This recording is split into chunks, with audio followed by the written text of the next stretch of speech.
Muito bem, hoje a gente começa funções trigonométricas, tá?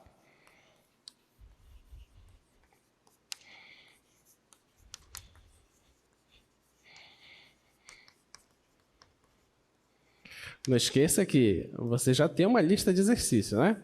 Foi postada uma lista de exercícios na sexta-feira e você tem até quinta-feira para entregar, até o dia do feriado, né? Para entregar a sua lista, tá bom?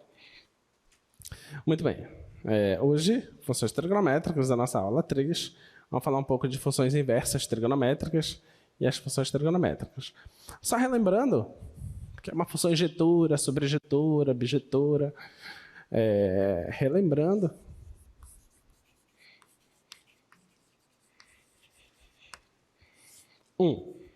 Função injetora.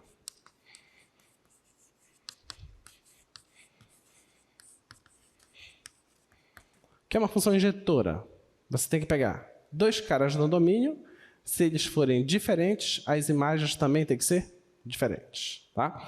Então, se você pega x1 diferente do x2, isso implica que a imagem do x1 tem que ser diferente da imagem do x2.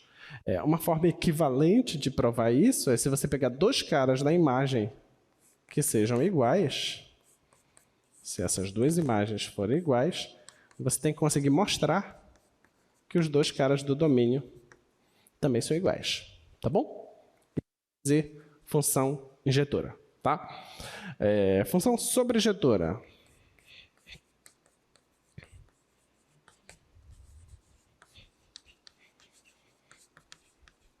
Função sobrejetora. O que é que você tem que ver? Se a sua função ela é uma função de A em B, então, para ela ser sobrejetora, todo cara que você pegar em B, para todo y pertencente a B, existe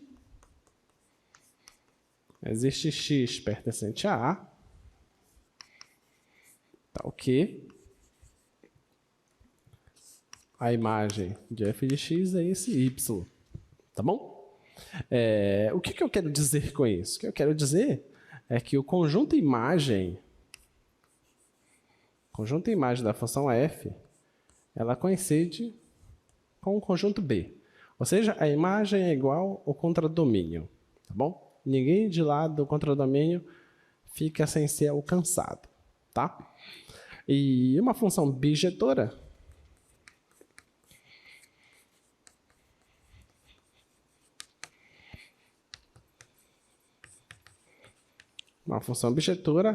é aquela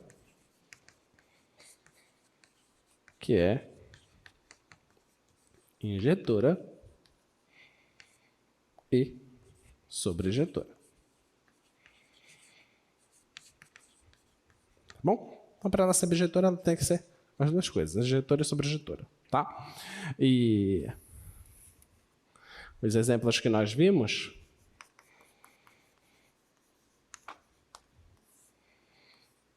exemplo 1, a função afim. A função afim claramente é uma função injetora, é uma função sobrejetora. Pensa num professor aliviado agora. Tá chegando gente. Eu tinha a impressão que já tinham sido reprovados. Eu estou mais tranquilo agora. Muito bem. Função injetora e sobrejetora é a função afim. Tá? Ela é injetora, sobrejetora, então ela é bijetora, então ela admite inverso. Tá? Um outro exemplo, você pode pensar na função quadrática.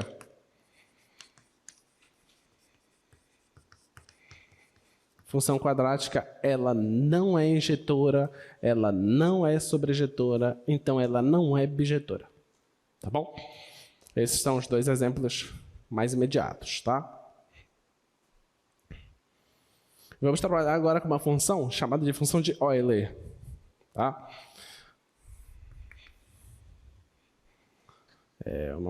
Seja,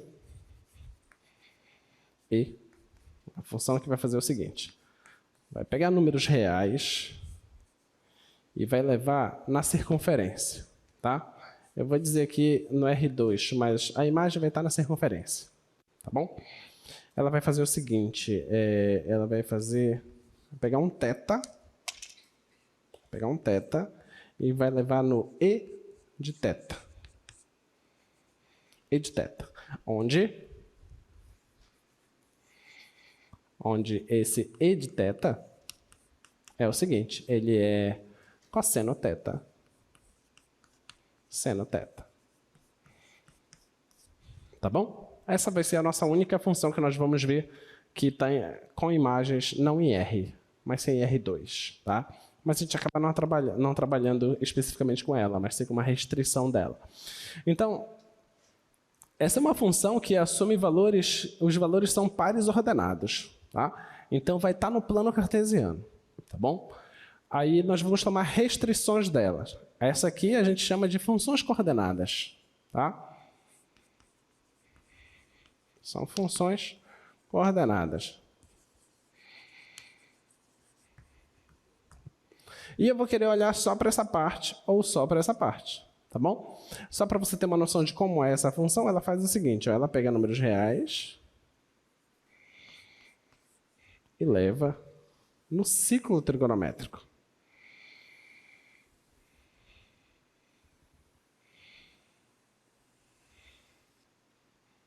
Tá bom? Ela faz isso aqui, ó.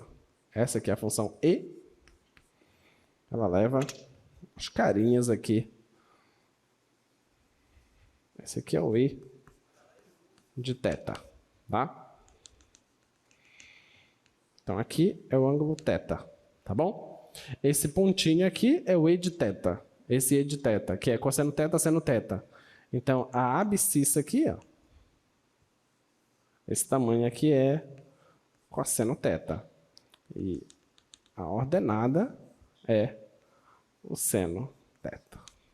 Tá bom? É isso que nós temos. É isso que essa função faz, tá? Tudo bem? Então é isso que nós temos aí.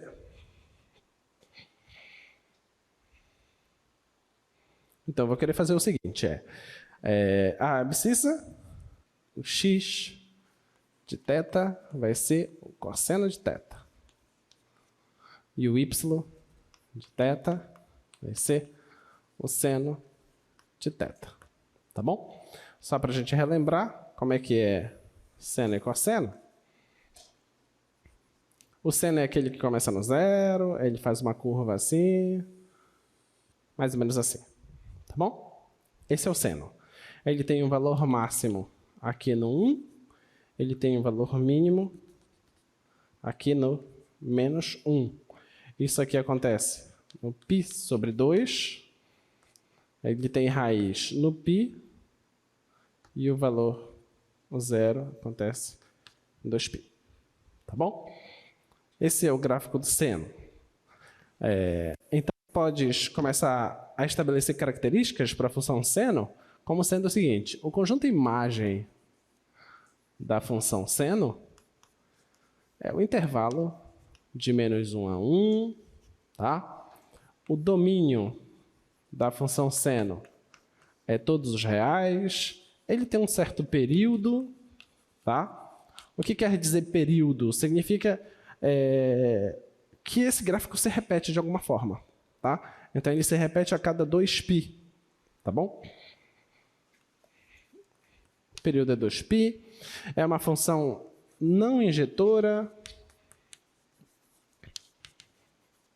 Não injetora, por que não injetora? Porque se você faz um corte aqui, esse pontinho e esse pontinho, ó, são dois caras diferentes no domínio que vão ter a mesma imagem, tá? Então não pode ser injetora. E não é sobrejetora porque, por exemplo, o 2 não é alcançado, tá bom? Então, é não sobrejetora.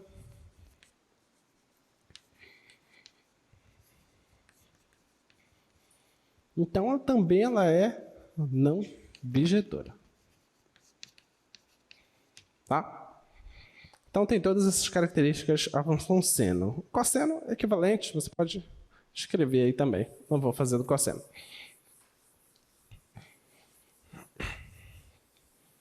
Muito bem. Então, isso que nós sabemos, da função seno. Tangente, vou só colocar o gráfico aqui. Então, a gente vai ter que Eu vou colocar o gráfico do cosseno aqui embaixo do seno, porque a gente vai precisar dele daqui a pouquinho, tá?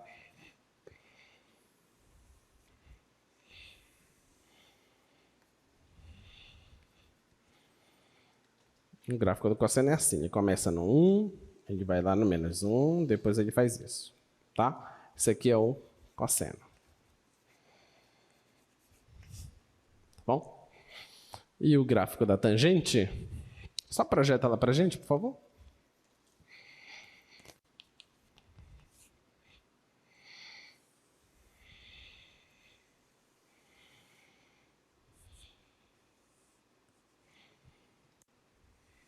A tangente, para quem não lembra, é você olhar para essa reta aqui, ó. Tá? Você olha para essa reta, tá bom? Então, o que tu fazes? Suponha esse ângulo θ. Você quer saber qual é a tangente desse θ? Você prolonga isso. Onde bater lá, isso aqui é a tangente do θ. Tá bom?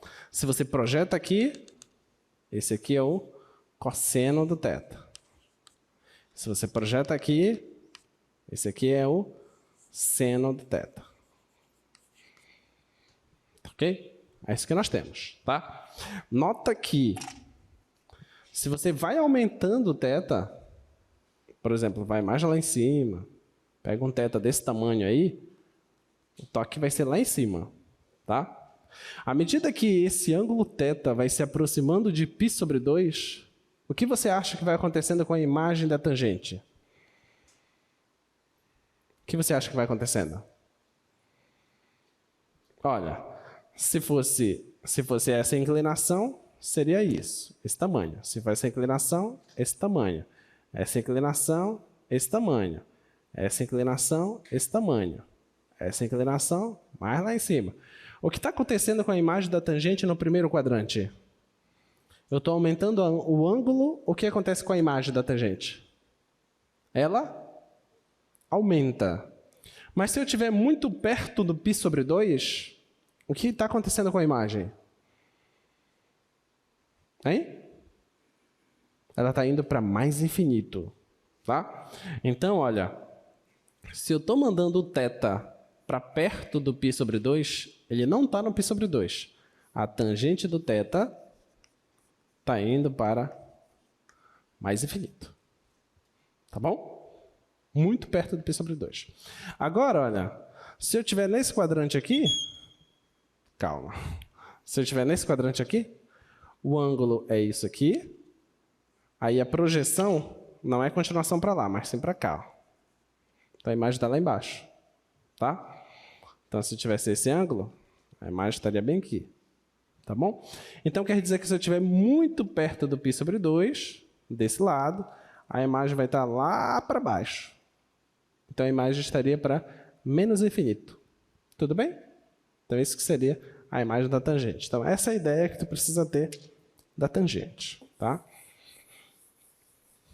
A relação métrica que te dá, a relação trigonométrica que fornece a tangente é seno sobre cosseno, certo?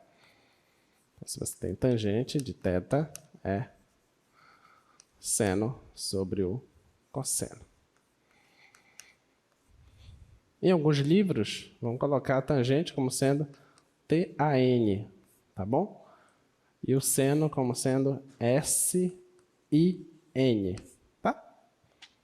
Só por questão de escrita, tá bom? Muito bem. Então, você vai ter a secante, que é 1 sobre cosseno, tá? Você vai ter a cossecante, que é 1 sobre seno. Você vai ter a cotangente, que é cosseno sobre seno. Isso tudo vocês já sabiam. Agora, a gente quer saber qual é a influência desses parâmetros no gráfico de uma função. A gente quer fazer o seguinte, ó. Nós já conhecemos como é o gráfico da função seno.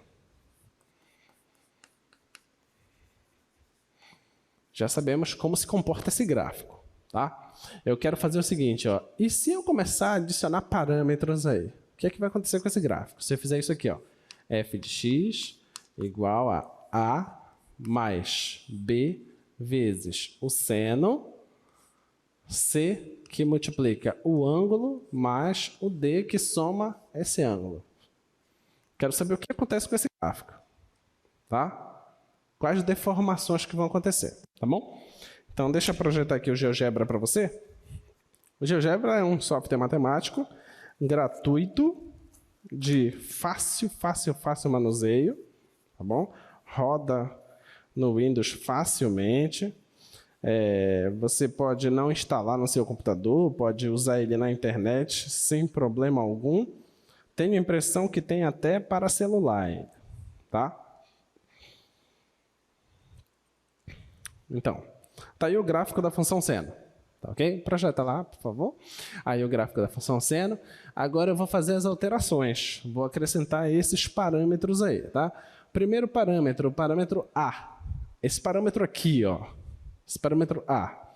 Esse parâmetro A, ele está somando com um seno. Então, se ele está somando esse A, o que ele vai ocasionar no gráfico? O que você acha que vai acontecer? Oi? O que você acha que vai acontecer? Eu tenho a imagem e eu estou acrescentando um valor A. Para o lado? Não. Ou ele vai subir, ou ele vai descer, dependendo do sinal de A, certo? Se o A for positivo, sobe. Se o A for negativo, desce, tá? Então, vamos confirmar isso aqui, olha. O A aqui está 0, se eu aumento o A, olha lá, à medida que eu vou aumentando o valor de A, o gráfico vai se deslocando para cima, tá bom? Se por acaso eu diminuir o valor do A, o gráfico vai deslocando para baixo. Nota que não acontece uma deformação do gráfico. A curvatura é exatamente a mesma. Não muda nada disso, tá? Então, isso que o A faz, tá bom? Então, voltando aí o A para 0. Agora, se eu coloco esse fator B, esqueço o A por enquanto, pego só o fator B agora. Pego o B e multiplico pela imagem. O que acontece com o gráfico? Será que você vai deslocar para cima ou para baixo? Vai fazer isso? Não. Ele vai fazer o quê? Para a esquerda, para a direita? Não. Ele vai mudar a amplitude do gráfico. Se o gráfico ir até 1, se esse B for maior que 1, ele vai até mais alto agora. Se esse B for menor que 1, ele vai um pouco mais baixo. Tá bom? Então, ele vai continuar tendo o mesmo período. Vai continuar tendo as mesmas raízes, tá? Olha lá, está aqui o B. Vou aumentar o valor do B. Olha o que está acontecendo com o gráfico. Está esticando mais o gráfico, tá bom? Porque esse B é positivo. Nota que as raízes ficaram fixadas ali, tá? Agora, se o B for menor que 1, está 2,7, 2,2. Agora, 1,5. Agora, B menor que 1. Olha o que vai acontecer com o gráfico. Ele começa a achatar. Mas as raízes continuam sendo as mesmas. Tudo bem? O período continua sendo o mesmo. Agora, no momento que o B for negativo, olha o que vai acontecer. O que você acha que vai acontecer se o B for negativo? Vai o quê? Vai inverter o gráfico. Aquilo que ia no máximo, agora vai no mínimo. É como se fosse uma reflexão do gráfico, tá? Olha lá o B negativo agora. Tá vendo? Ok? Então, esse é o gráfico com B negativo, tá bom? Então, isso é o que acontece. Isso é o que o A e o B fazem. Deixa eu retornar aqui o B para a posição 1. Agora vamos ver o C. O C é esse carinha que multiplica o ângulo. Esquecendo o B e o A, o que é que o C faz? O que é que o C faz? Oi? Deslocar para a esquerda e para a direita? Não. Ele faz como se fosse uma mola do gráfico. tá? Ou ele vai diminuir o período, ou ele vai aumentar o período, tá bom? Ou vai aumentar ou vai diminuir o período, beleza? Então vamos mexer aqui no C. Aqui o C, vou aumentar o C. Olha lá. Tá vendo? Então ele vai vibrar mais rápido se o C for um número grande. Agora, se o C for um número pequeno, isso tem que ser menor que 1. Se ele for menor que 1, ele começa a esticar o gráfico. Tá vendo? Vai esticando o gráfico. E se o C fosse negativo, olha lá o C é negativo, ele inverte e faz a mesma propriedade. Tá? Tá bom? Então é para isso que serve esse fator C. Deixa eu retornar ele no valor 1. Tá aí o C. Agora o D. Suponha que eu não tenho C, não tenho B, não tenho A. Tenho só o D para alterar aqui. O que é que o D faz? Vai ser o deslocamento horizontal. Tá? Tudo bem? Tudo bem? Deu para compreender os parâmetros A, B, C e D? Então, se cair na tua prova, para que serve esse parâmetro? O que esse parâmetro faz? Então, tu já sabe que eu estou me referindo aos números que estão somando, multiplicando as partes das funções. Tudo bem? Tá, muito bem. Vamos lá. Então, vamos agora para a função inversa. Inverso da função seno, quem é? É quem? Inverso da função seno não é cosseno, é arcseno. Inverso da função cosseno é arccosseno. Inverso da função tangente é arctangente. Tá bom? Não é cotangente, cossecante, não é nada disso. Isso é o inverso multiplicativo, não é o inverso de função. Tá bom?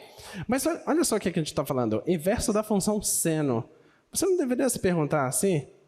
Por que a gente vai falar de inversa da função seno? Para ter inversa, ela precisa ser o quê? Bijetora. Mas a função seno, ela não é injetora, ela não é sobrejetora, logo não é bijetora. Como que pode ter inversa? Entende? Então, como que a gente vai contornar esse problema? Como você acha? O que você acha que a gente vai fazer?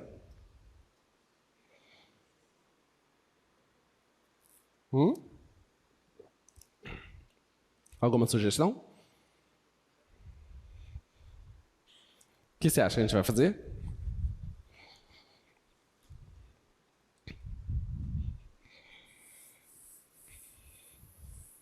Vamos olhar para o seno.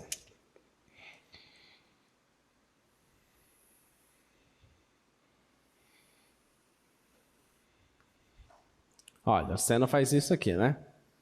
Isso aqui e vai para lá. E faz isso aqui, tá? Olha, se nós começássemos do zero, eu vou caminhando para lá.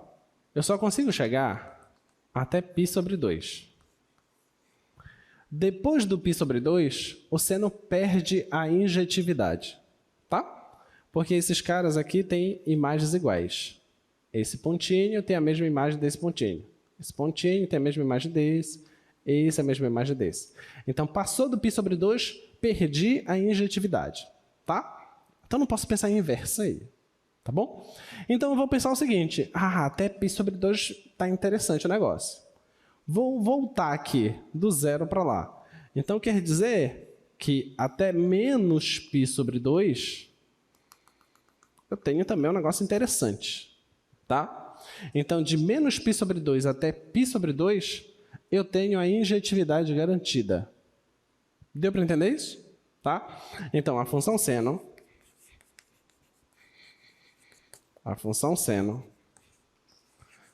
de menos π sobre 2 a π sobre 2 é injetora. Tudo bem? Resolvemos o problema da injetividade. Então, ao invés de olhar para todo o gráfico da função, eu vou olhar só para um trecho dele. Nesse trecho, ela é injetora. Beleza?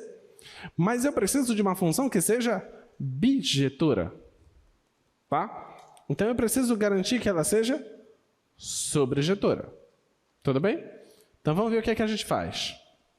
Vamos fazer o seguinte, então. Então, agora eu vou olhar para a função seno da seguinte forma. Antes, nós olhávamos para ela assim, ó. F é uma função que saía de R em R e que ela fazia o seguinte, pega um ângulo aqui e faz a seguinte conta. Me dá o seno. Tá? Antes era isso. Agora eu vou fazer o seguinte, ó. Eu não vou fazer isso. Vou pegar uma restrição dessa função. Vou pegar uma função f-til, tá? E que ela não sai dos reais. Tudo bem? Não vai sair dos reais. Ela vai sair do menos π sobre 2 até π sobre 2. Porque é onde ela é injetora. Tá? E eu não vou levar ela em R.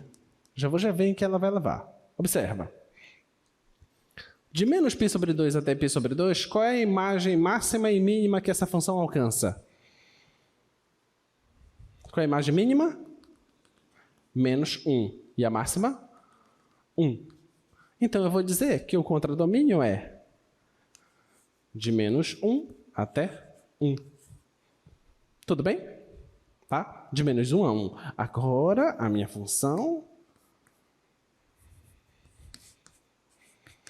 Minha função vai ser o seguinte, seno de θ. A f-til.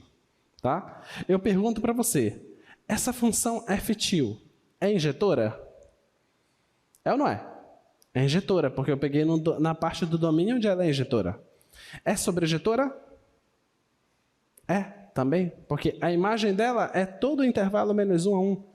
Então, eu peguei uma restrição da função, de forma que agora eu tenho uma função injetora e sobrejetora. Se ela é injetora e sobrejetora, então ela é bijetora. Se é bijetora, admite inverso. Percebe a sacada? Tá? Então, de agora em diante, você vai se deparar com um monte de funções que em todo o seu domínio ela não é bijetora.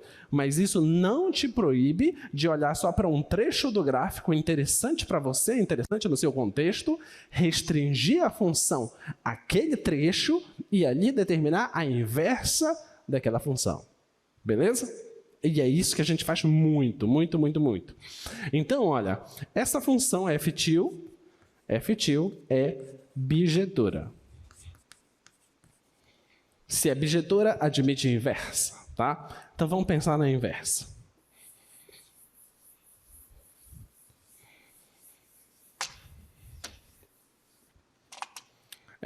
O que é que essa função faz? Vamos pensar. Vamos fazer uma tabelinha, tá? Essa função ela faz o seguinte, ela pega o menos π sobre 2 e leva no...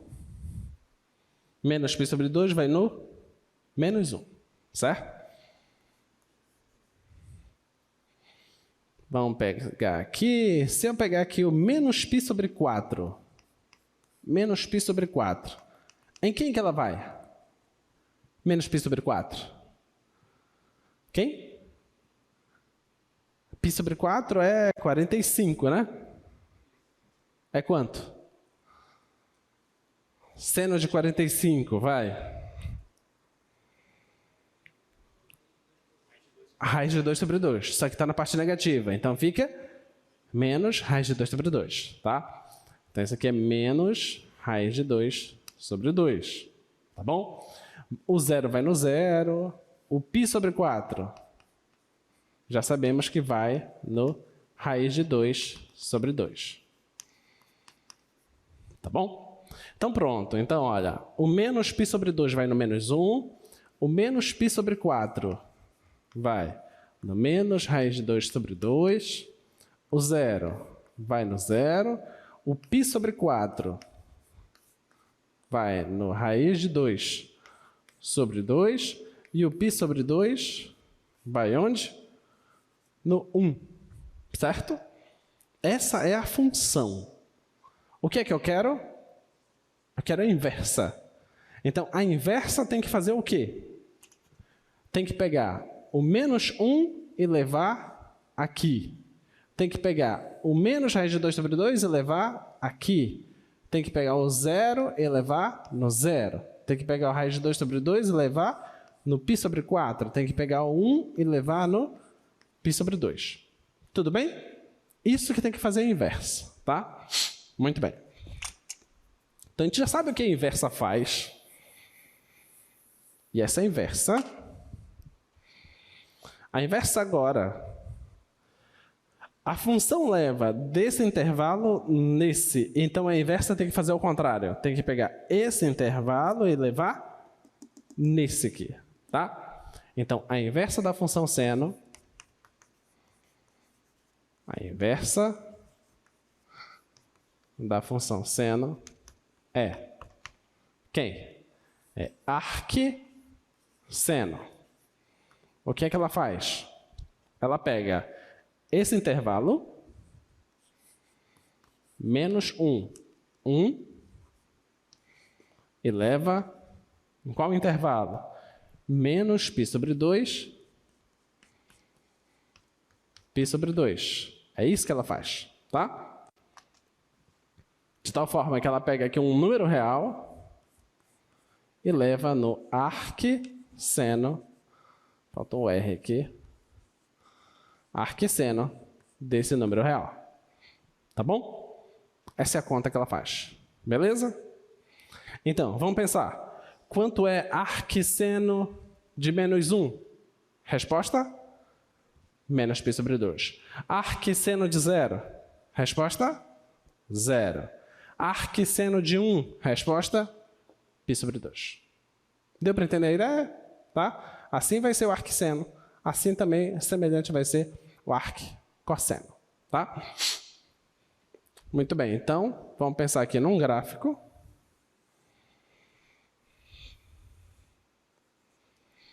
Como seria o gráfico, então?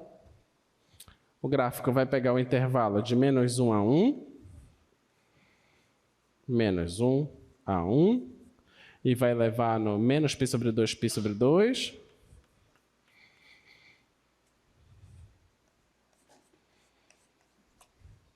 Tá? O menos 1 vai no menos π sobre 2. Então, esse carinha está aqui embaixo.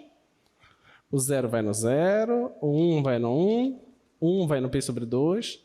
Então, o gráfico vai ser uma coisinha assim, ó.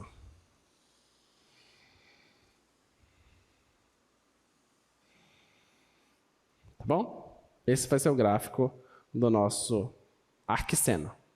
Tá bom? E vai ter o gráfico também do arccosseno, vocês podem fazer depois, tá? Vamos fazer uns exemplos.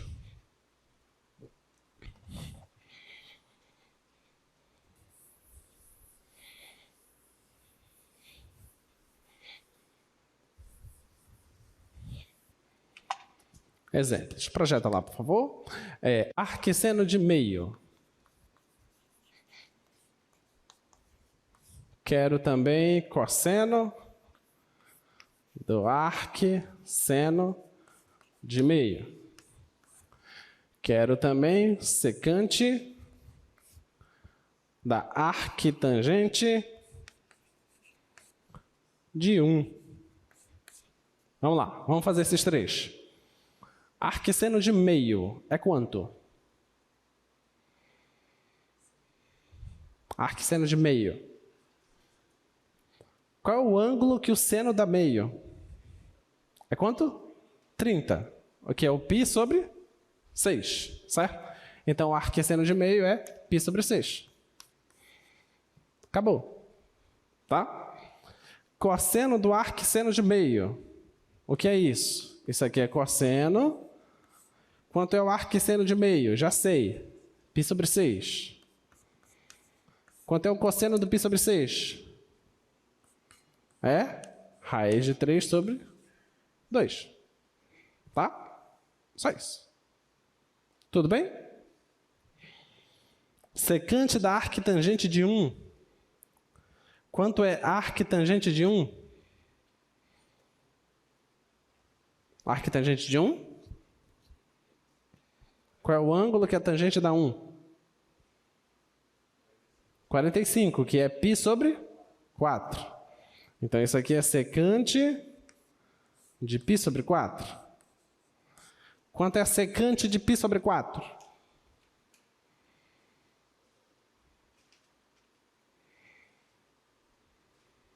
Secante de π sobre 4? É 1 sobre o cosseno de π sobre 4. Quanto é o cosseno do π sobre 4? Raiz de 2 sobre 2, tá? Então, isso aqui vai dar 1 sobre a raiz de 2 sobre 2. Aí você multiplica conserva a primeira, multiplica pelo inverso da segunda, racionaliza e acho que você deve chegar a raiz de 2. Né? Tá? Que vai dar 2 sobre raiz de 2, racionaliza a raiz de 2 com raiz de 2, vai cancelar o 2, tá? Deve chegar nisso. Beleza? Projeta lá, por favor. Ah, vamos ver esse. Esse é bonitinho. Prova para mim que o cosseno do arquisseno de x, isso é igual a 1 menos x quadrado. Prova isso para mim. Como que a gente vai fazer isso? Alguma ideia?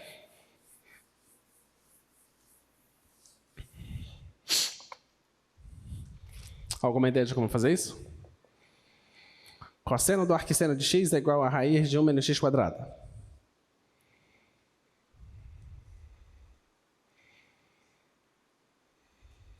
Ideia.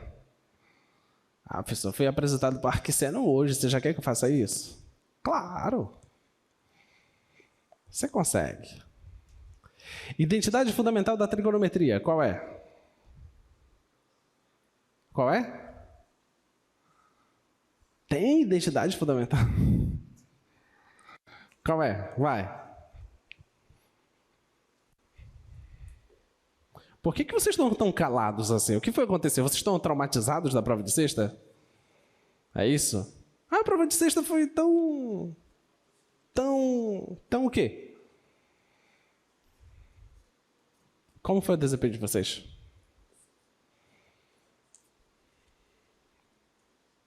É sério que vocês não conheciam o logaritmo natural? É sério? Sério? Eu cheguei a comentar ele aqui na sala. A maioria errou essa. É sério que vocês, ao olharem para o domínio de uma função, vocês só tiram o zero, não estão nem aí? Nem pensam. Domínio, tira o zero, que vai dar certo. Nenhuma precisava tirar o zero, só para avisar, tá? Nenhuma. E uma galera tirando o zero. Não, tira o zero que dá certo. Nenhuma tirava zero. O que tu tem que tirar o zero é o zero do denominador. A imagem não pode dar zero, não é o domínio.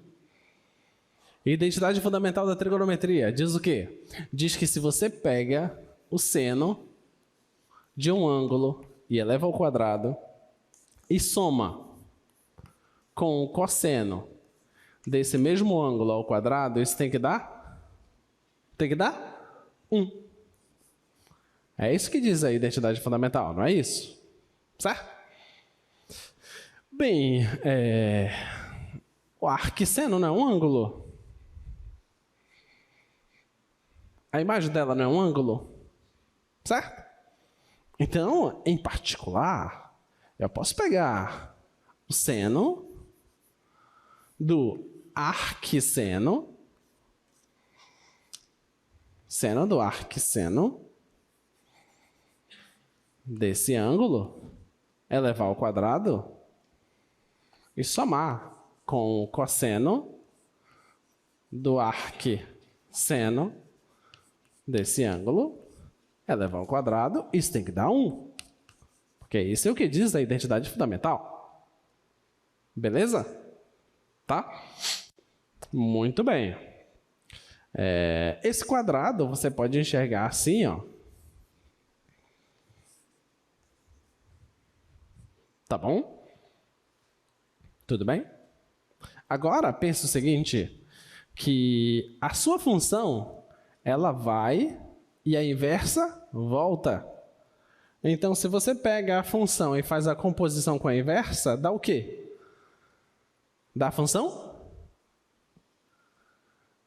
A função composta com a inversa, dá o quê? Não me assusta. Dá o quê?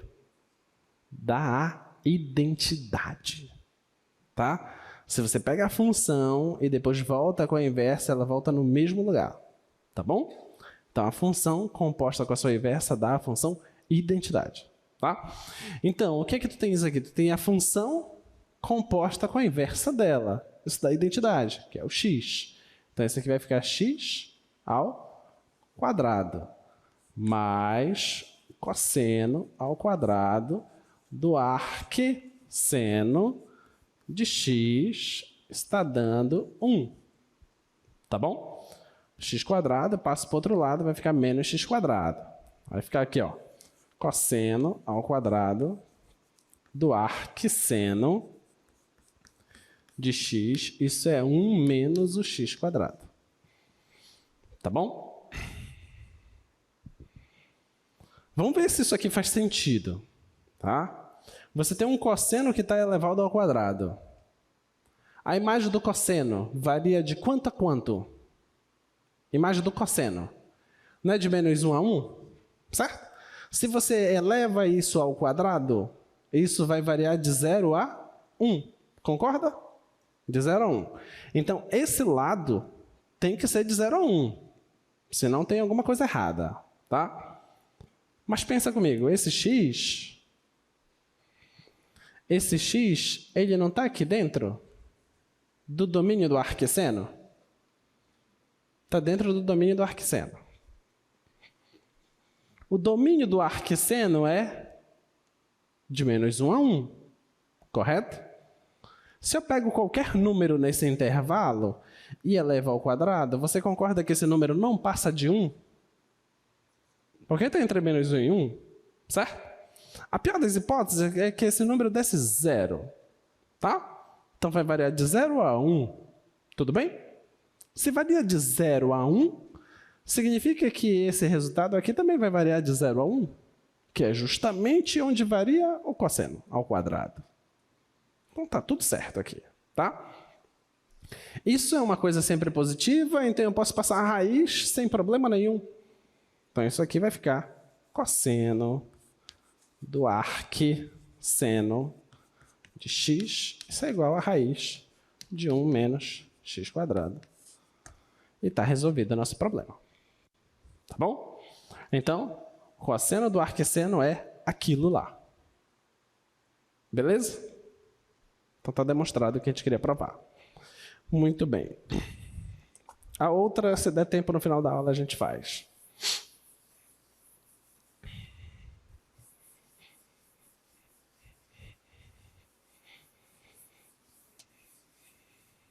A outra identidade que eu quero que vocês verifiquem é secante, projeta lá, por favor. Secante da arctangente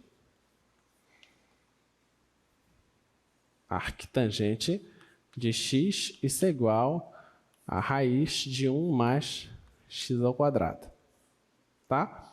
Para resolver essa, você usa a identidade que envolve secante e tangente, que é secante ao quadrado de x é igual a 1 mais tangente ao quadrado de x. É isso?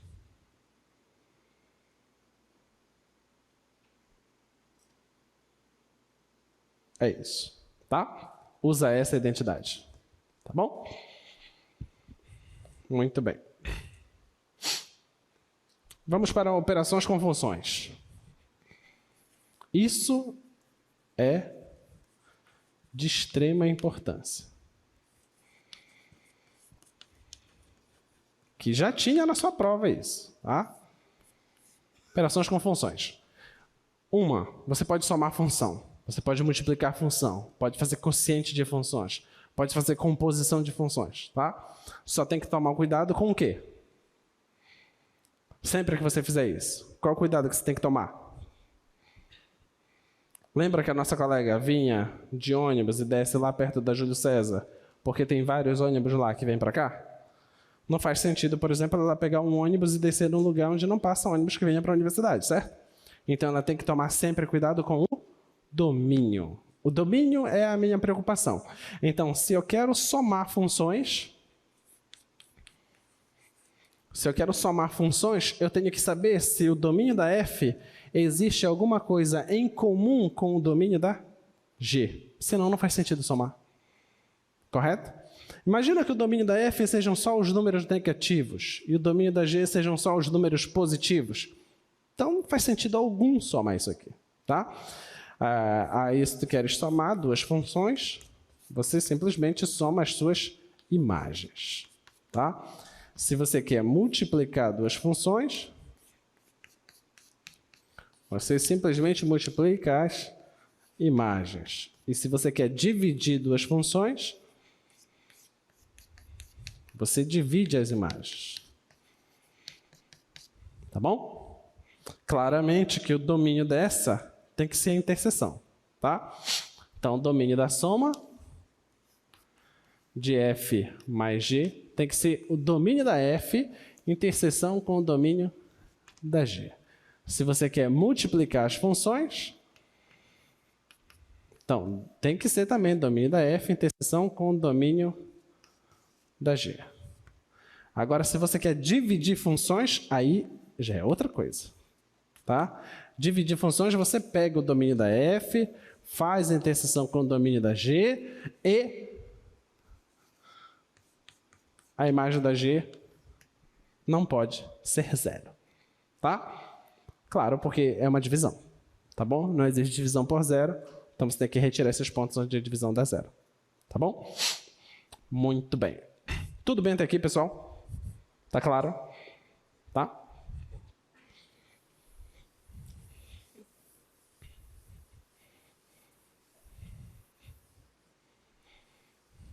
Projeta lá, por favor.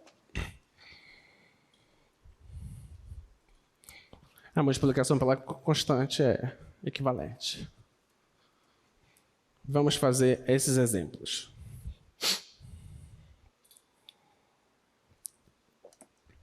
Quero somar essas funções raízes aí.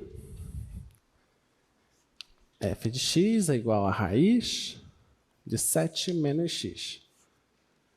G de x é igual a raiz de x menos 2. Quero fazer a soma, a multiplicação e a divisão. Vamos somar. Já sei que tem que ser a função f mais a função g. Quem é a f? A f está aqui, ó, raiz de 7 menos x. Mas quem é a g? Raiz de x menos 2. Pode projetar o quadro já. Você quer aqui, ó, a f é 7 menos x, a g x menos 2, tá? Bem, essa soma aqui não há o que fazer. Você pode parar aqui mesmo, tá? Mas a pergunta que se faz é o seguinte: qual é o domínio dessa soma? Tá? Quem é isso aqui, ó? É isso que eu quero saber. Quem é esse domínio, tá? Então, o que é que a gente vai fazer? Ver quem é o domínio da f. Quem é o domínio da f? Diz para mim. Domínio da função f. Quem é? É quem?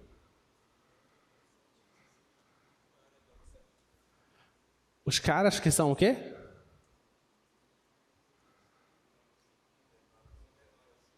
Tem que ser menores ou iguais a 7. Entendeu?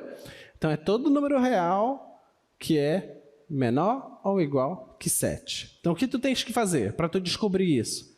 Esse cara não pode ser negativo. Tá? Então, tu faz assim, ó. 7 menos x não pode ser negativo. Se não pode ser negativo, tu queres ele maior ou igual que 0. Passa o x para lá, Vai ficar 7 maior ou igual que x. Tu tem que ter essa condição. Tá bom? Vamos para o outro. Esse cara não pode ser negativo. X menos 2 não pode ser negativo. Então, tu quer ele maior ou igual que 0. O que tu vais fazer? Passa o 2 para lá. X maior ou igual que 2. Tá bom? Então, vamos pegar aqui uma reta. Vamos pegar aqui uma outra reta. Essa reta é isso. Você marca o 7. O x tem que ser menor ou igual que 7. Então, tudo antes do 7 serve, incluindo o 7. Então, tudo isso aqui serve. Tá? Vamos para o outro. X maior ou igual que 2. Você marca o 2. Como tem o igual, o 2 serve. Tudo que for maior que 2 também serve. Então, isso aqui serve. Tá bom? O que foi que nós falamos agora há pouco? Que eu preciso fazer a interseção. Então, a interseção desses dois intervalos é isso aqui, ó. Marco 2, marco 7. O 7 está em cima e está embaixo, o 2 está em cima e está embaixo, então o 2 serve, o 7 também serve, então o domínio é tudo isso aqui, ó. Tá? É todo o intervalo 2, 7. Então, o domínio de f mais g é esse intervalo fechado 2, 7. Tá bom?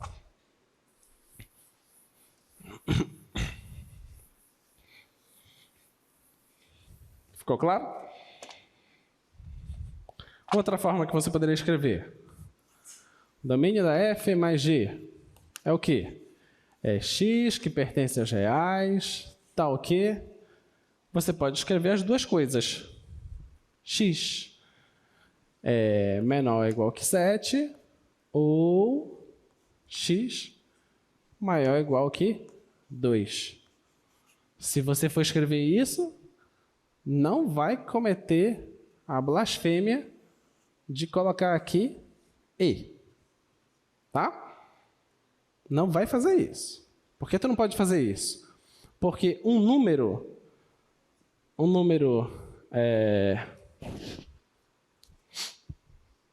ele pode não satisfazer as duas coisas ao mesmo tempo. Tá? Ele pode, por exemplo, olha, um número que é menor ou igual que 7. Menor ou igual que 7. Eu posso pegar, por exemplo, aqui, o número 1. Certo? Ele está menor ou igual que 7, mas ele não é maior ou igual que 2. Tá ok? Então, coloca esse ou ali. Tá?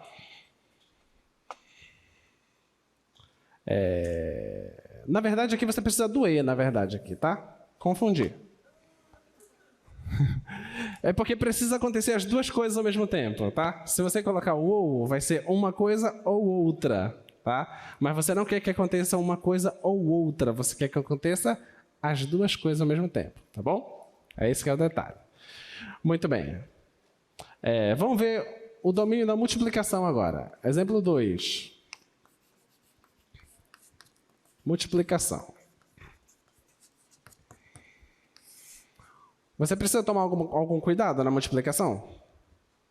O que você acha? Precisa tomar algum cuidado diferente do que você já tomou cuidado na soma? Precisa ou não? Nenhum. O mesmo cuidado que você toma na soma e na subtração é o mesmo cuidado que você toma na multiplicação. Tá? Então, você define a multiplicação. Vai ser f de x vezes g de x. Tá bom? Você pega aqui a f, que é aquela sua raiz lá, 7 menos x, e pega quem é a g, que é x menos 2. Tá ok?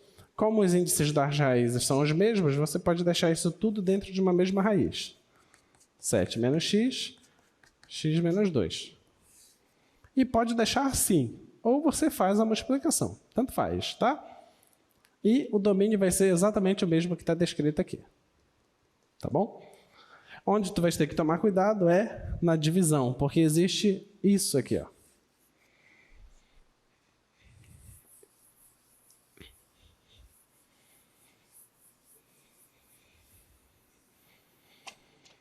Então, na divisão,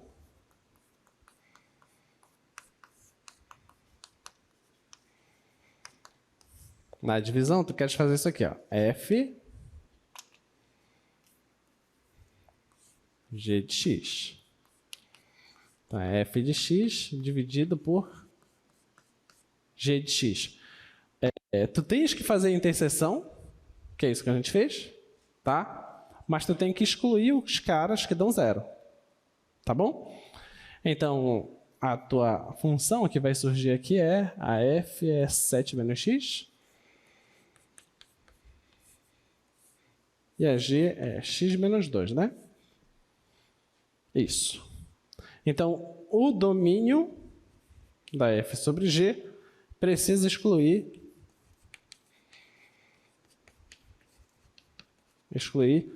as raízes de g. Só que g só tem uma raiz, que é o 2. Tá? Então, se o teu domínio antes era o intervalo de 2 até 7, agora o teu domínio é de 2 aberto até 7 fechado. Da 0 em cima não é problema, tá? O problema é 0 embaixo. Então, o domínio aqui é 2 aberto, 7 fechado. Tá bom? O único cuidado que precisa tomar aí é esse.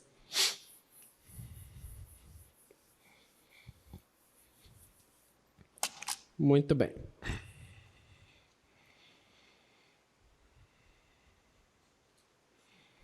Vamos pegar esses dois exemplos? F de x é igual a 1 se x for racional, menos 1 se x não for racional. A g, ela é menos 1 se o x for racional e 1 se não for racional. E eu peço para você fazer a análise. Eu quero que você fale para mim quem é a soma, quem é o quociente e esboce o gráfico.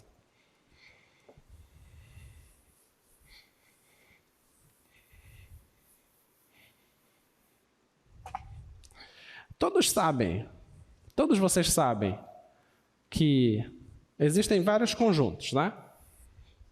Os conjuntos numéricos que a gente estuda. Conjunto dos números naturais, né? Depois você expande e enxerga os inteiros. Depois você expande e enxerga os racionais.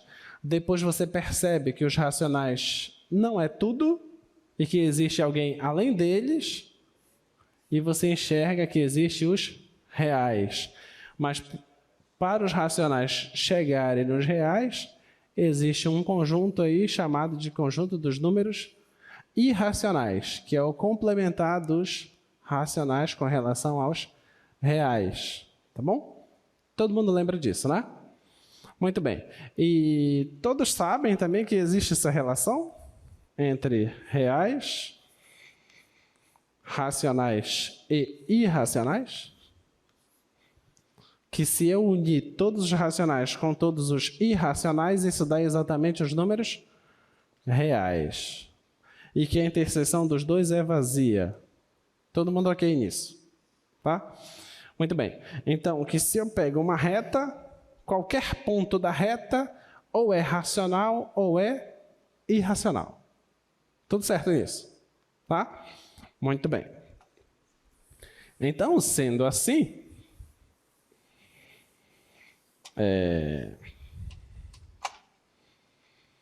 você sabe que em todo intervalo também que eu pegar, existem quantos racionais?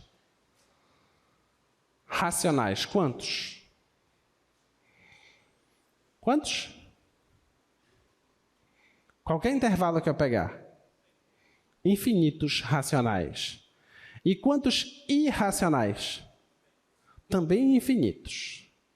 Tá? Também infinitos. Muito bem. Então, eu olhando agora para essas duas funções, a função f e a função g, eu pergunto para você, qual o gráfico dessa função? Qual o gráfico dela? Se fosse assim, f de x igual a 1, como seria o gráfico? Só isso, f de x igual a 1. Seria o quê? Função constante. Então, seria uma reta em cima do 1, certo? Mas aqui não está isso. Aqui está dizendo que é 1 se for racional e é menos 1 se for irracional. Então, como seria o gráfico? Assim? Tem certeza?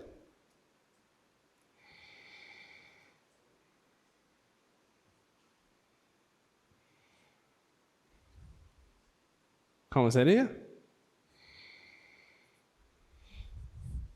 Ninguém chuta aí como seria? A imagem só tem valores 1 e menos 1. Então, você concorda que a imagem vai ser uma linha pontilhada aqui e uma linha pontilhada aqui?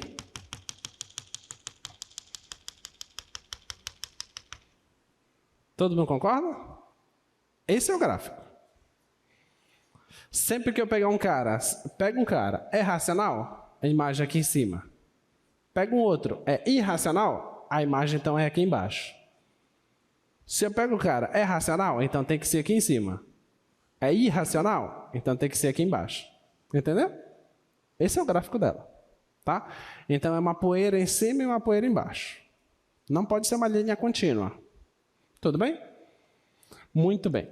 Agora, e se eu somar essas duas funções? f mais a g de x tem que ser f de x mais g de x. Vou somar as funções, tá? Vou somar. Se eu pegar o x racional, quanto é que é a f? A f é 1. E quanto é a g? Menos 1. Quando eu somar, vai dar 0. Beleza? Agora, e se fosse irracional? Quando eu pegar a f, vai dar menos 1. E quando eu pegar a g, vai dar 1. Menos 1 com mais 1 dá 0. Ou seja, se eu somo as duas funções, não importa se o número é racional ou irracional, a imagem dá 0. Tá? Então, essa imagem é a função nula. Então, o gráfico da função nula é o próprio eixo x aqui. Esse seria o gráfico. Deu para entender? O gráfico seria a função nula. Tá? Agora vamos dividir.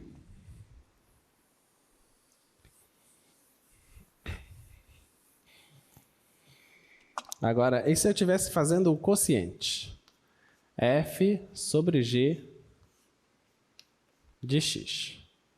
É f de x sobre g de x.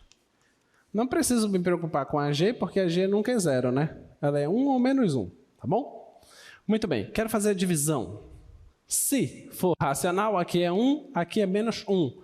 1 dividido por menos 1 dá menos 1. Se for irracional, aqui dá menos 1, aqui dá 1. Menos 1 dividido por 1 dá menos 1. Ah, então tá de boa. Então, qualquer número real dá menos 1 a resposta. Tá? Então, isso aqui é menos 1. Então, a imagem, o gráfico dessa função é isso. Passa pelo menos 1. Tudo bem? Tá? Então, essa é a nossa função. Muito bem. Então, deixa eu apresentar para vocês duas funções diferentonas aí, né? Função seno hiperbólico e cosseno hiperbólico. Então, eu vou pegar essa função, h de x igual a e elevado a x mais e elevado a menos x sobre 2. E a outra função é a função k de x, que é igual a e elevado a x menos e elevado a menos x sobre 2. Essa função aqui, a gente pegou ela na aula passada e demonstramos que é a inversa dela, lembra? Que deu logaritmo natural, acho que de x, mais a raiz de uma coisa lá. Acho que foi isso, né? Alguma coisa assim. A gente fez lá a inversa dessa função, tá? Bem, eu quero estudar a injetividade e a sobrejetividade dessas funções. Já te aviso desde já que elas vão estar na sua prova. A função seno hiperbólico e cosseno hiperbólico. Na prova de um tipo vai ser uma, na prova de outro tipo vai ser a outra. Tá? Vão estar na sua prova. Então já sabe.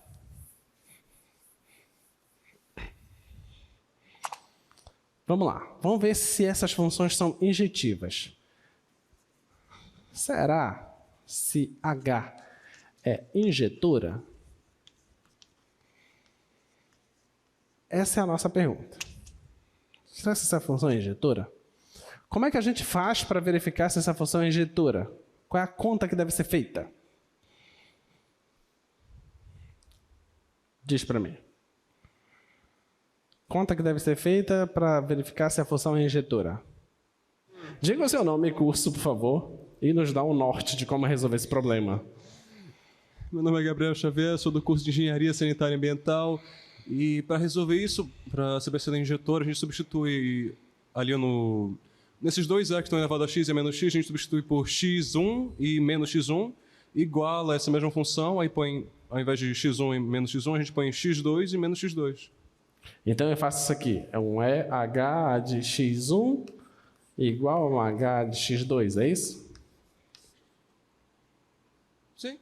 Isso. Vamos lá então, então vai ficar e x1 mais e menos x1 sobre 2 igual a e de x2 mais e de menos x2 sobre 2. Próximo passo. Como os dois estão divididos por 2, a gente corta esses dois. Cancela esses dois daqui. E? É até aí que eu cheguei. Obrigado. Obrigado. Vamos continuar. Ele já chegou no lugar bom, né? Se você já fez isso aqui na sua prova, já ganhou 0, 1. Não tira mais 0. 0, 1 já está garantido. Então, ó, e elevado a x1, tá? Eu posso pegar esse cara aqui, passar para o lado de cá, pegar esse cara, passar para o lado de lá, só porque eles vão ficar com denominadores semelhantes, tá? Então, vamos fazer assim, ó. Menos e de x2 é igual esse carinha aqui, vai ficar e de menos x2 menos e menos x1, certo? Vê se você concorda comigo. E elevado a menos x2 significa que isso aqui é 1 sobre e elevado a x2, certo? Tá? Então, isso aqui vai ficar assim, ó. E x1 menos e x2 é igual a 1 sobre e elevado a x2 menos 1 sobre e elevado a x1. Tudo bem aí? Todo mundo acompanhou? Tá? Só o sinal do expoente altera a fração, tá? Muito bem. Agora eu vou tirar o MMC aqui, que é o produto das duas coisas, tá? Vou repetir isso.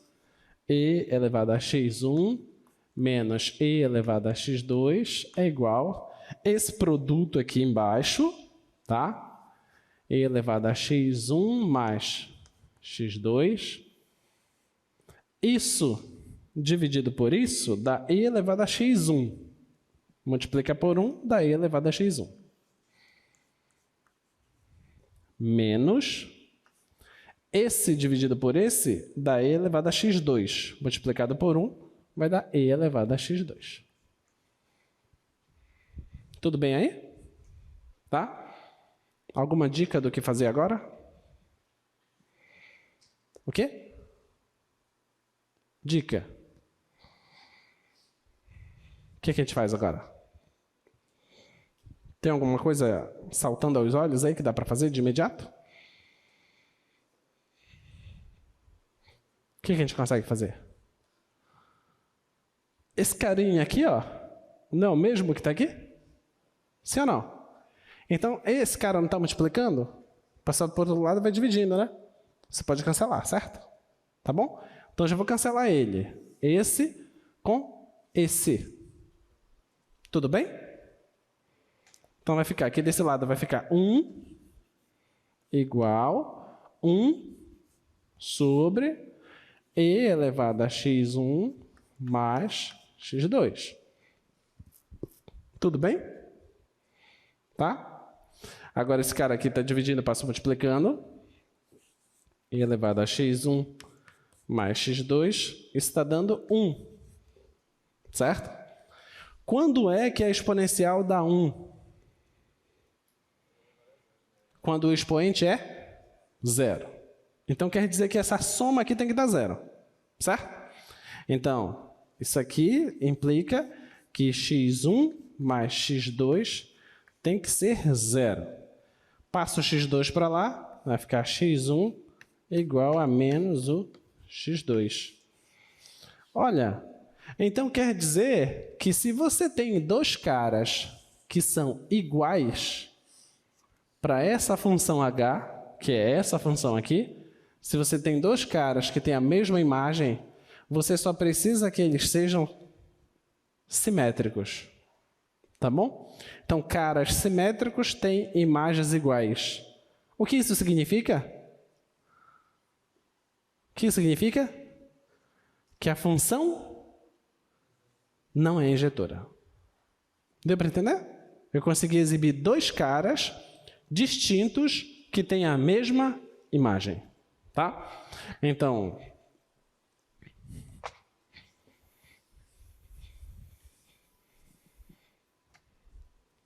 note que para todo x1 e x2 pertencente ao domínio da função h, tá o quê?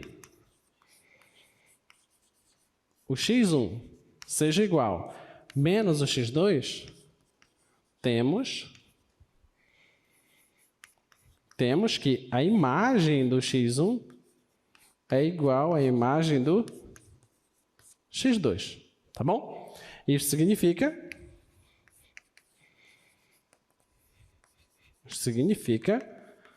que a função h não é injetora.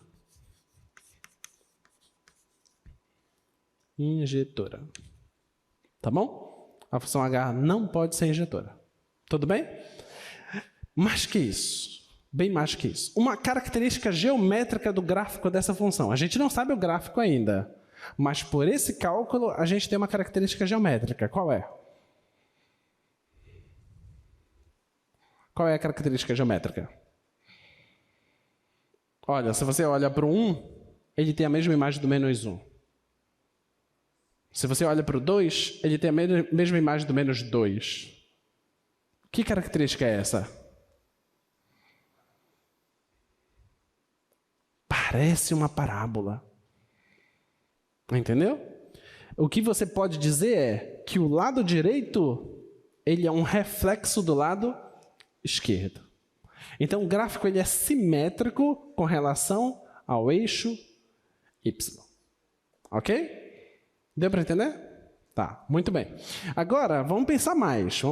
A gente não sabe ainda como é o gráfico, mas a gente pode ficar imaginando coisas. Olha aqui. Não é uma soma de exponenciais? Vamos pegar só essa, por enquanto. Olha aqui comigo. Se você pega a exponencial e elevado a x, o gráfico é isso aqui, tá? Esse é o gráfico da e elevado a x. Agora, se você pega o gráfico da e elevado a menos x, o gráfico é isso aqui, ó. Beleza? Esse é o gráfico dela, tá? Só que você tem que somar o que tem nesse gráfico com o que tem nesse gráfico. As duas passam pelo 1. Bem, se você pega 1 mais 1 dá 2. Só que está dividindo por 2. Então dá 1. Beleza? Então continua passando por aqui, tá? Continua passando por aqui. Então é provável que o gráfico dessa função seja uma coisa assim, ó. Ok? É provável que seja semelhante a esse pontilhado, o gráfico da função, dessa função h. Tá? Vamos colocar aqui no GeoGebra, ver o que aparece para a gente?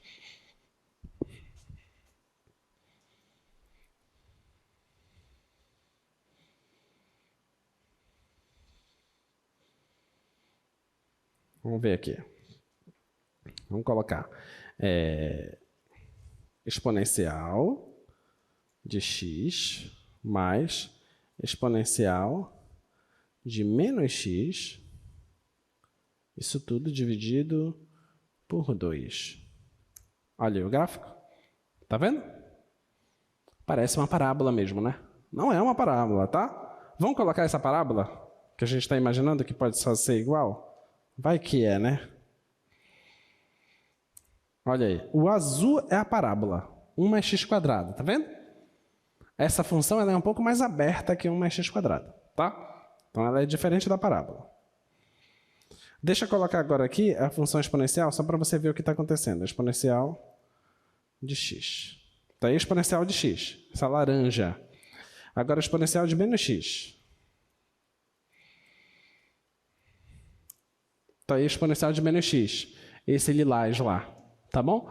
E quando eu somei as duas e fiz a média aritmética delas, olha o que aconteceu lá. Surgiu essa coisa que é semelhante à parábola, não é igual, tá? Tem uma simetria mesmo entre o lado direito e o lado esquerdo. Tudo bem aí? Bem, se esse é o gráfico da função, eu te pergunto, essa função aí, essa vermelha, é sobrejetora? É sobrejetora? Resposta: é sobrejetora? Não. Por que não? Não tem imagens abaixo do 1 ali, tá vendo? Não tem imagens abaixo do 1. Não tem 0, por exemplo, não tem números negativos. Então, todos esses números que estão no contradomínio não são alcançados, tá? Não são imagens de ninguém lá do domínio. Então, essa função ela não é sobrejetora. Então, logicamente, não pode ser bijetora.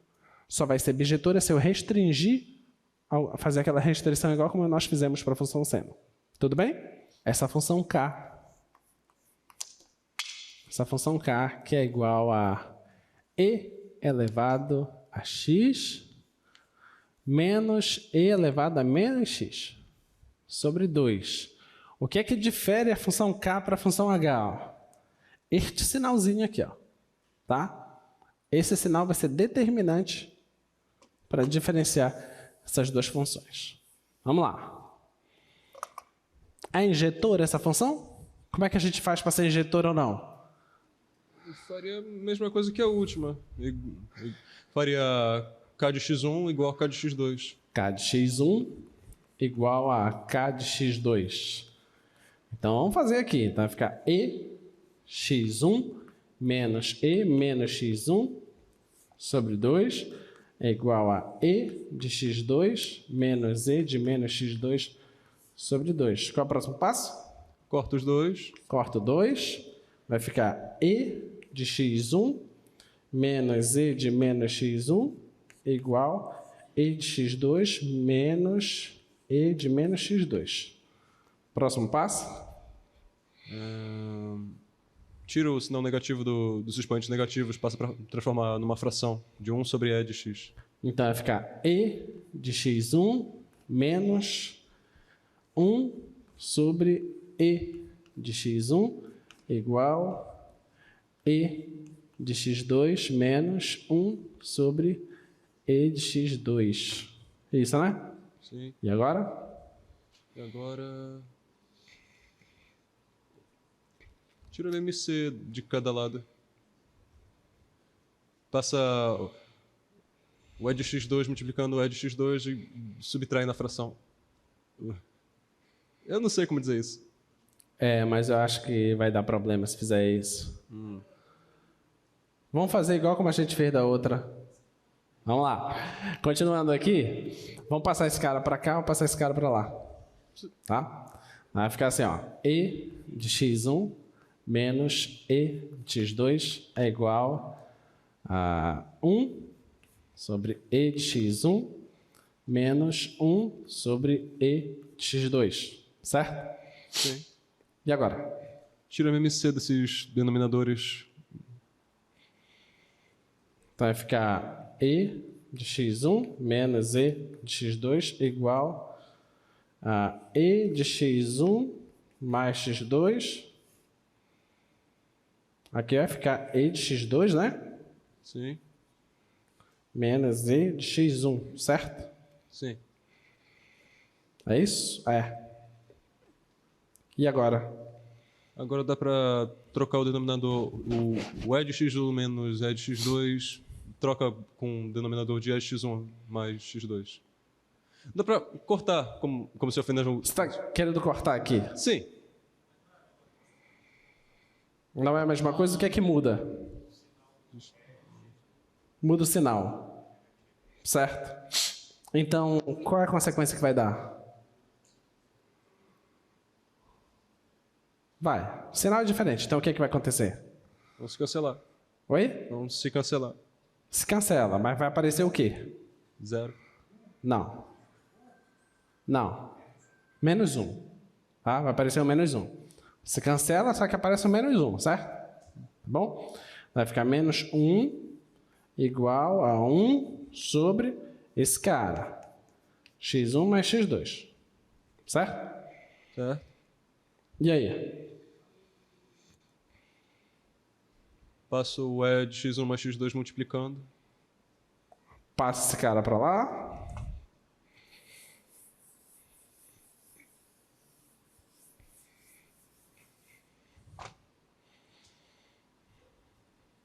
Vai ficar como?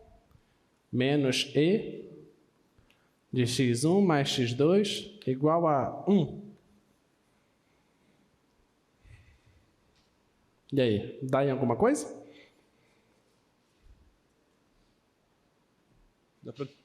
Dá pra tirar logaritmo. Mas aí a gente vai estar cometendo uma falha gravíssima, né? Porque o logaritmo não está definido para valores negativos. E o exponencial está toda negativa. Ah, Entendeu? entendi. Então seria um problema. Diga.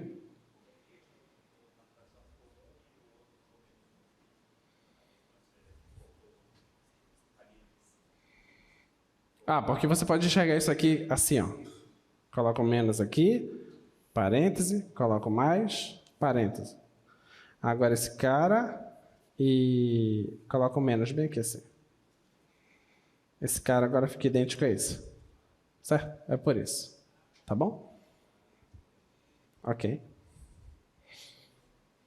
Então não nos ajudou a fazer isso.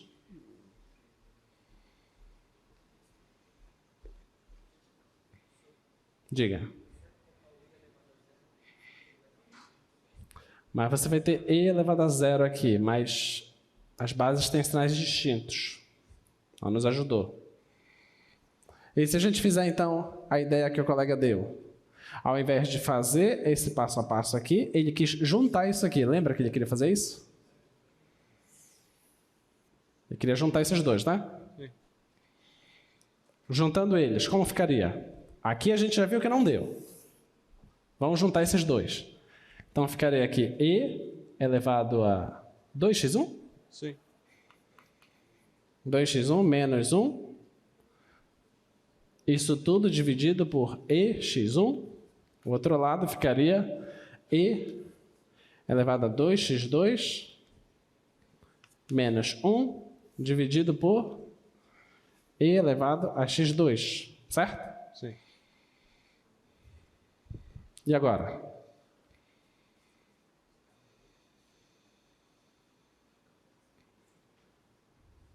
Dá alguma coisa? Vamos tentar continuar. Multiplica cruzado aí. Esse com esse vai ficar E 2x1 vezes E elevado a x2 menos E x2 é igual a E elevado a x1, E elevado a 2x2 menos E elevado a x1. Resolve alguma coisa?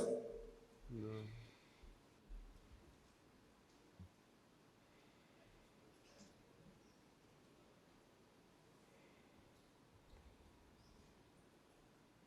O que vocês acham? Vai resolver ou não?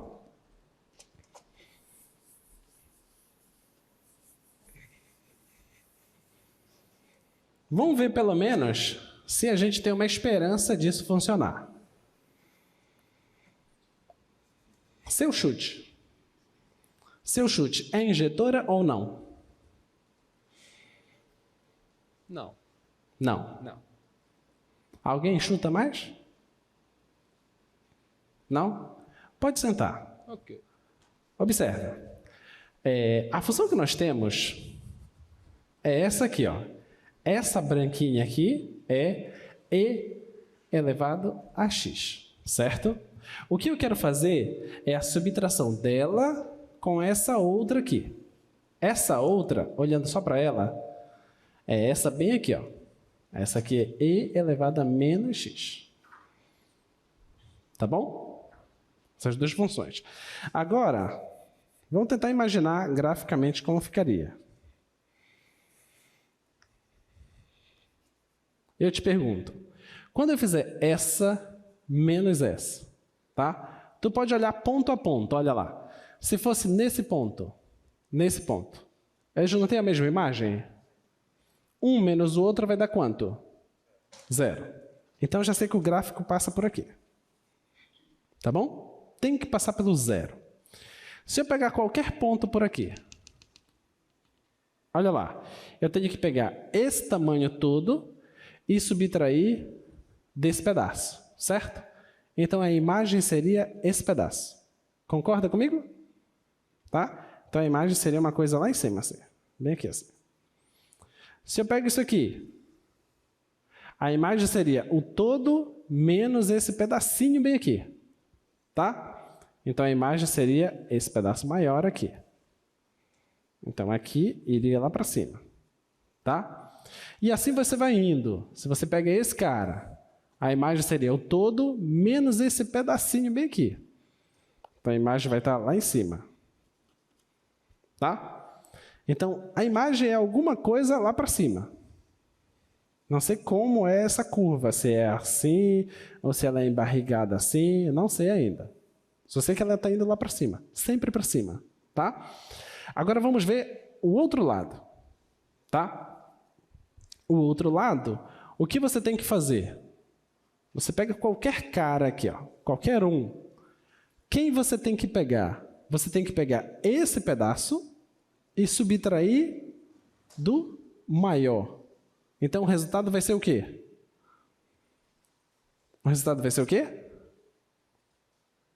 Pense. Esse pedaço aqui, subtraindo desse pedaço maior. O resultado sempre será o quê? Negativo. Tá? Então, a imagem vai estar aqui embaixo. Quando eu pegar um outro aqui, vai ser esse pedacinho menos esse pedação. Então, a imagem vai ser negativa, só que cada vez mais lá embaixo. Então, o gráfico deve ser algo mais ou menos assim. Ó. Tá? Eu te pergunto, o gráfico de uma função que se comporta mais ou menos assim Ela é sempre crescente, sempre decrescente? Como é que ela é? Ela é sempre crescente. Então, ela é uma função injetora. Ok? Então, vejam o que pode ser refeito nesses cálculos e a conclusão que você vai chegar que essa função é sim uma função injetora. Tá? Você vai conseguir provar. Tem um detalhezinho que precisa ser feito nesses cálculos aí. Tá? Essas duas funções, a aplicabilidade delas. Essa que envolve a soma,